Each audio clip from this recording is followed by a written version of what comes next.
నరసరావుపేటలో నీచమైన రాజకీయ సంస్కృతిని అరవింద్ బాబు నెలకొల్పుతున్నాడు. నియోజకవర్గంలో ప్రతి గ్రామంలో ప్రజలను రెచ్చగొట్టి పబ్బం గడుపుకుంటున్నాడు అరవింద్ బాబు. గ్రామాలలో చిచ్చు పెట్టి సునకానందం పొందుతున్నాడు. అరవింద్ బాబుకు రాజకీయమే తెలియదు. ముందు రాజకీయం నేర్చుకో.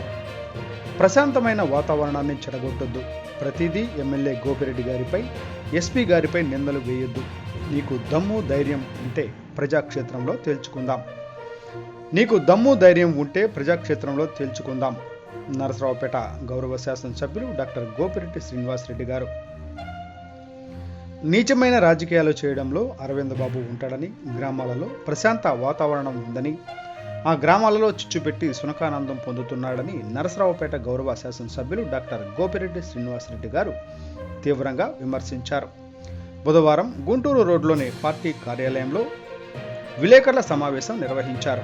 ఈ సందర్భంగా విలేకరులతో డాక్టర్ గోపిరెడ్డి గారు మాట్లాడుతూ, నిన్న రొంపిచెర్ల మండలం తురిమెళ్ల గ్రామంలో జరిగిన సంఘటన పార్టీలకు, కులాలకు సంబంధం లేదని, తురిమెళ్ల గ్రామంలో ఒకే కుటుంబానికి సంబంధించిన గొడవలు తప్ప పార్టీలకు ఎలాంటి సంబంధం లేదని అన్నారు. అరవింద్ బాబు అవన్నీ తెలుసుకోకుండా నోటికి వచ్చినట్లుగా మాట్లాడటం కరెక్ట్ పద్ధతి కాదని అన్నారు. తురిమెళ్ల గ్రామంలో శ్రీనివాసరావు, రామారావు అనేవారు ఒకే కుటుంబానికి చెందిన వారని, వారిద్దరూ బాబాయ్ కుమారుడని తెలిపారు. జనవరి నెలలో ఇరు కుటుంబాల మధ్య గొడవలు జరిగాయని, రొంపిచెర్ల పోలీస్ స్టేషన్లో ఎఫ్ఐఆర్ నెంబర్ 1/2024 అని తెలిపారు. ఇవి అన్నీ తెలుసుకోకుండా పార్టీలకు చుట్టడం, ఎమ్మెల్యేపై నిందలు వేయడం, ఎస్పీ గారిపై నిందలు వేయడం సరైన పద్ధతి కాదని, ఇప్పటికైనా తెలుసుకుని మాట్లాడాలని అన్నారు. గ్రామాలలో అరవింద్ బాబు రెచ్చగొట్టే వ్యాఖ్యలు చేస్తున్నారని ప్రజలంతా గమనిస్తున్నారని అన్నారు. ఎమ్మెల్యే గోపిరెడ్డి శ్రీనివాసరెడ్డి గారిపై నిందలు వేయడమే తప్ప అతనికి రాజకీయ భవిష్యత్తు లేదని అన్నారు. అధికారంలో ఉండి కూడా ప్రజలు సంక్షేమం కొరకు పాటుపడే నాయకులను మేము అని అన్నారు.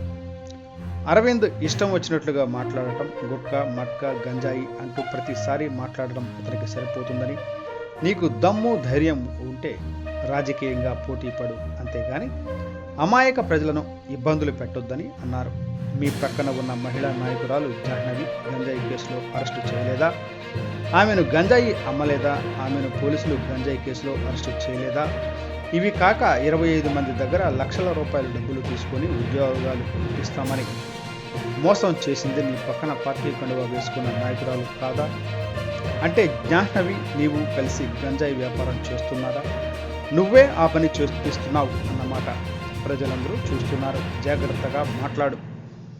తురిమెళ్లలో జరిగింది వాస్తవాలు తెలుసుకో. 2 కుటుంబాల మధ్య గొడవను పార్టీలకు చుట్టవద్దు.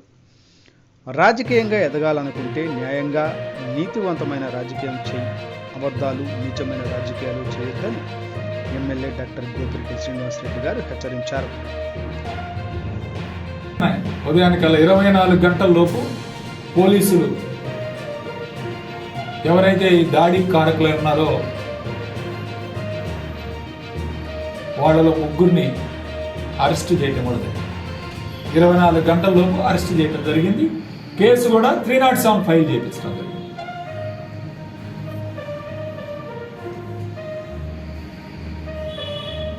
ఏమిటి అరవింద్ బాబు ఏం మాట్లాడుతున్నారు? అరవింద్ బాబు గారు ఇక ప్రతిదీ ఈ నియోజకవర్గంలో ఏది జరిగినా ఆయన గోపిరెడ్డి మీద నింద వేయటం, ఆయన రాజకీయ పబ్బం గడుపుకోవటం, అబద్ధాలు చెప్పటం, రాజకీయ పబ్బం. ఇది 2 కుటుంబాల మధ్య జరిగిన వివాదాన్ని పార్టీలకు పులిని ఎమ్మెల్యేగా నాకు, ఎస్పీ గారికి పులినే కార్యక్రమం చేయటం ఎంతవరకు ఇది సబబు? నువ్వు చేసిన పనులు నీకు తెలియదు, రాజకీయం నీకు తెలియదు, నువ్వు అర్థం చేసుకోలేవు. గ్రామాలకు వెళ్ళి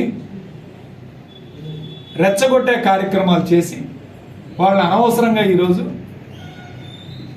దాడులకు పాల్పడే విధంగా ప్రేరేపించే కార్యక్రమం చేసిన వ్యక్తి అరవింద్ బాబు. ఈ విధంగా చేసి మళ్ళీ మా మీద నింద వేసే కార్యక్రమం చేయడం. ఈరోజు మేము వాస్తవం చెప్తా ఉన్నాం. 307 కేసు ఫైల్ చేయించాం. దోషులను 24 గంటల్లోపు అరెస్ట్ చేయించే కార్యక్రమం చేయించాం. ఇంతకన్నా ఎవరు చేస్తారండి? అధికారంలో ఉండి మేము ఈరోజు నిష్పక్షపాతంగా యాక్షన్ తీసుకోండి, ఎవరు తప్పు చేస్తే వాళ్ళు శిక్షించండి అని చెప్పి పోలీసు వారిని కోరి ఈరోజు నిన్న అసెంబ్లీ జరుగుతున్నా సరే నేను నిన్న సాయంత్రం నుంచి మాట్లాడి వాళ్ళని అందరినీ కూడా అరెస్ట్ చేసి తగిన చర్యలు తీసుకోవాలని పోలీసు వారిని కోరి ఈరోజు అరెస్ట్ చేయడం. ఇక ఆయనే చెప్తాడు, ఏది పడితే అది మాట్లాడతాడు. ఇక మీడియాలో వాడు పిఏ వాడు ఏది ఇష్టం వచ్చినట్టు అది రాస్తాడు. ఈయన మాట్లాడిన దానికి వాడు మీడియాలో అతను పెట్టేదానికి సంబంధమే ఉండదు, పొంతనే ఉండదు. ఇప్పటికైనా అరవింద్ బాబు నేర్చుకోవాలి గ్రామాల్లో ఏం జరుగుతూ ఉంది, ఏ విధంగా జరుగుతాయి. ఈ యొక్క దాడికి కారకులు ఎవరైతే వాళ్ళని శిక్షించామా లేదా, ఎటువంటి కేసులు పెట్టామో అర్థం చేసుకోవాలి. అంతేగాని ఇష్టం వచ్చినట్టు మాట్లాడే కార్యక్రమం చేయటం. మళ్ళీ రేపు ఉదయాన్నే ప్రెస్ మీట్ పెట్టి గుట్కాలు, మట్కాలు, ఇసుకలు, మద్యాలు ఇవన్నీ పాడింది ఒక పాట పాడతాడు అని చెప్తా ఉన్నాడు. అంటే ఇవాళ నేను ఒకటే అడుగుతున్నాను, ఇవాళ నేను దాడికి